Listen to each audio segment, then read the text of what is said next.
എല്ലാവർക്കും ഫ്ലവറിംഗ് പ്ലാന്റ്സിലേക്ക് സ്വാഗതം. വളരെ ചെറിയ ഇലകളോടുകൂടി മഞ്ഞ നിറത്തിൽ നിറച്ച് പൂക്കളുണ്ടായി നിൽക്കുന്ന ഒരു പൂച്ചെടിയാണ് ഇന്ന് നമ്മൾ പരിചയപ്പെടാൻ പോകുന്നത്. കേഷ്യ എന്നാണ് ഇതിനെ പൊതുവെ പറയുന്നൊരു പേര്.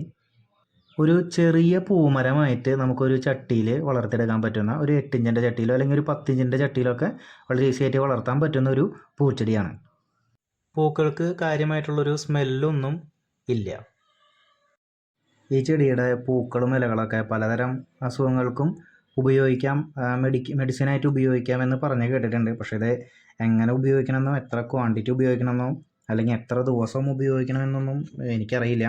അപ്പോൾ അതുകൊണ്ട് തന്നെ ഈ ചെടിയുടെ അങ്ങനെ ഉപയോഗിക്കാനായിട്ട് താല്പര്യമുള്ള ആൾക്കാർ നന്നായി അറിയാവുന്ന ഇതിനെക്കുറിച്ച് നന്നായിട്ട് അറിയാവുന്ന ആരുടെയെങ്കിലും അഭിപ്രായങ്ങൾ ചോദിച്ചതിന് ശേഷം മാത്രം ഉപയോഗിക്കുന്നതായിരിക്കും നല്ലത്. അപ്പോൾ എന്നെ സംബന്ധിച്ച് ഇതൊരു പൂച്ചെടി, നല്ല കണ്ണിന് കുളിർമ നൽകുന്ന നല്ലൊരു പൂച്ചെടിയായിട്ട് കാണാനാണ് എനിക്കിഷ്ടം.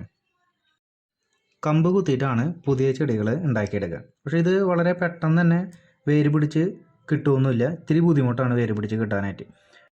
100% പ്രൊപ്പഗേഷൻ ഒന്നും ഈ ചെടിക്ക് പറയാൻ പറ്റില്ല. ഒരു 50-ൽ താഴെ, ചിലപ്പോൾ ഒരു 1/4 ഭാഗമൊക്കെയാണ് വേര് പിടിച്ച് കിട്ടുള്ളൂ. അതും കുറച്ച് സമയം എടുത്തതിന് ശേഷം ഇതിന് വളരെ പതുക്കെയാണ് വേരുകൾ പിടിച്ച് കിട്ടുകയുള്ളൂ.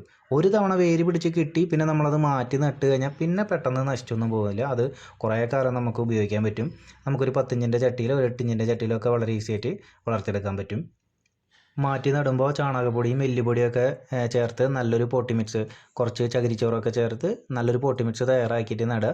പിന്നെ ആഴ്ചയിലൊക്കെ ഒരു NPK വളങ്ങൾ പൂക്കളുണ്ടാവാനൊക്കെ 19 ഒക്കെ ഉപയോഗിക്കുക. അങ്ങനെയൊക്കെ ഉപയോഗിച്ച് കഴിഞ്ഞ് കഴിഞ്ഞാൽ നിറച്ച് പൂക്കളും ഉണ്ടാവും, അതുപോലെ നല്ല ഹെൽത്തി ആയിട്ട് പ്ലാന്റ് നിൽക്കുകയും ചെയ്യും. ഇതിൻ്റെ കുറച്ച് തൈകൾ എൻ്റെ കയ്യിൽ അവൈലബിൾ ആണ്. അപ്പോൾ വാങ്ങിക്കാനായിട്ട് താല്പര്യമുള്ള ആളുകൾക്ക് ഞാൻ വാട്സപ്പ് നമ്പർ കൊടുത്തേക്കാം. അപ്പോൾ അതിലൊന്ന് കോൺടാക്റ്റ് ചെയ്താൽ മതി.